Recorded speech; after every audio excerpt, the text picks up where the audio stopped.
Yay. Is that the placenta near the head? Good morning, friends, and welcome to another day in my life. It is crazy, it is busy, and as always, I am running late. So let's chat while I drive to work.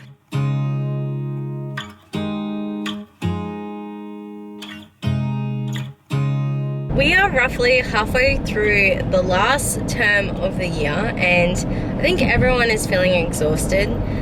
I feel like my exhaustion is just that little bit more because I am currently 18.6 days pregnant and I have 3 kids, 5 and under. So I am exhausted, and I don't ever want to give the idea that I've got everything under control here on my channel. I really do want to keep it raw and real. I want to share any tips and tricks that I discover along the way, but at the same time, like, life is hard right now.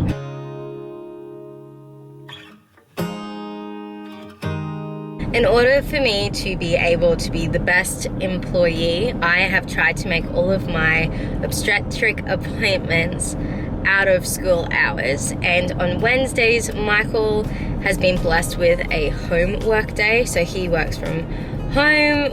And today I've got my mum and my sister helping me out with school pickups so that they can bring the kids home. Finn will have a sleep because he's still not sleeping at daycare, and then Amira and Zoe happily play in the playroom. All Mick has to do really is just give them some afternoon tea. This means that it's a really big day for me today because not only am I working a full work day, I am also then driving 50 minutes up the highway to go meet with my doctor. And if you have followed the last 2 obstetric appointments, she is always running late, which means that even though my appointment is 3:30, which should hopefully work with everything, it might not be until 4, which then means I won't finish until that 4:30, which means I won't be home until after 5:30. I guess this is where my brain comes in handy, is because being able to sequence and see the cause and effect of events that are going to happen meant that I have put on a slow cooker dinner, and we are just going to do slow cooked pork rolls with gravy and some potato gems. It's easy enough that it's set and forget, and then the potato gems Mick can just put on a oven tray around 5 o'clock, so that dinner should be ready by 5:30, which is the normal time that the kids eat, in order for them to go to bed at 7. I guess this is the thing that makes life so exhausting, is the fact that I'm not only thinking about my life and the things that I need to do and the upcoming things, but I'm also having to think about the kids and making sure that each of them are being looked after and grown and developed and nurtured. And then on days like today, I'm having to think about all the little pieces that need to be put into place so that Michael's work doesn't get affected and that the kids can still keep their routine so that they're still happy, and all of that is just so mentally exhausting. With all that being said, I will see you at the end of my workday in 3, 2, 1. It is now 10 past 2. My appointment isn't until 3:30, and it's about roughly, I think, a 50-minute trip, so I actually have time to even stop and potentially get like a coffee or a snack. I always love getting a snack on the way to my obstetric appointment, and then when I get up there, I will film my appointment and you'll get to see baby up on the screen.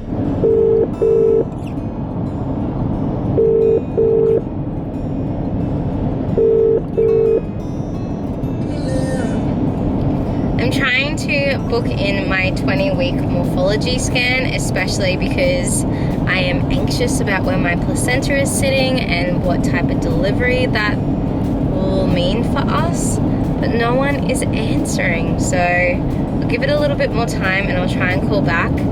But it's really tricky because I'm going to have to try and schedule it around school time, me working, Michael working, just, yeah, a lot of variables.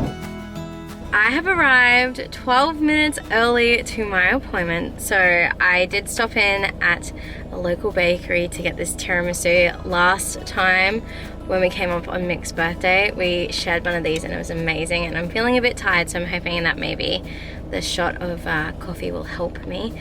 This is the first appointment that I haven't been told is running late, so I'm gonna make the most of eating some afternoon tea, and then we will go see how baby Smoosh is going.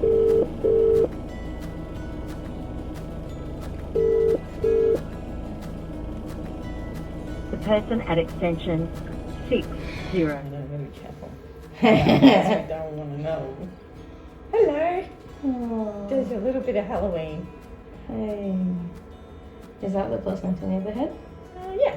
So it's up? It's up, back wall. Good spot to have it. Excellent. Because I know that 6 or 12 week scan, they were worried. Way too soon to be Yeah. making any comment about placental position. Good job, people.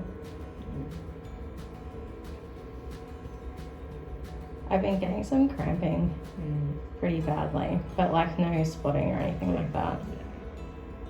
Not anything I should be worried about. No, it isn't. If it gets persistent patterns, worse and worse, but it's, yeah, just being more likely to hear from your uterus. Yeah. More likely in this pregnancy than any other one. But Yeah. therefore, you're doing really well. I know we're not quite halfway, but horse pregnancies are tough. Yeah. Lols. Hiding. Yeah. Can't find me. Well, even Mick felt a kick. Yeah, Was right. it 2 nights ago? Yeah. And I said to him, you realise some women don't even feel a kick till 20 weeks and you're feeling it from the outside. Yeah, that's right. Let's try that again. Oh, that is everything.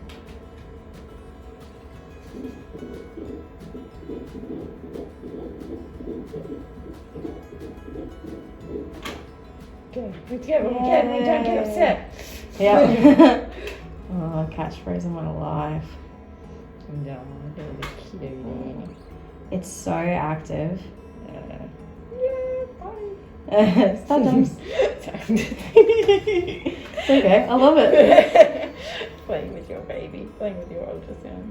Right, have you got a morphology scan booked in? I am making some excellent timing this afternoon, which is so good. So even though my start to the day is pretty early because I have work, I will roughly, according to the GPS, get home by 4:45, which is really good because I don't need to call Michael and remind him to put anything on, because I will be able to do that when I get home. Back at the 12-week scan, the sonographer made a note at the bottom of my report just informing my obstetrician that my placenta was low-lying. Now, my obstetrician told me not to worry about it because the uterus is like a balloon, and as it grows and expands, the placenta should move, and to make a comment that early on in gestation isn't helpful because it's not an accurate reading of where things are and how it's all sitting.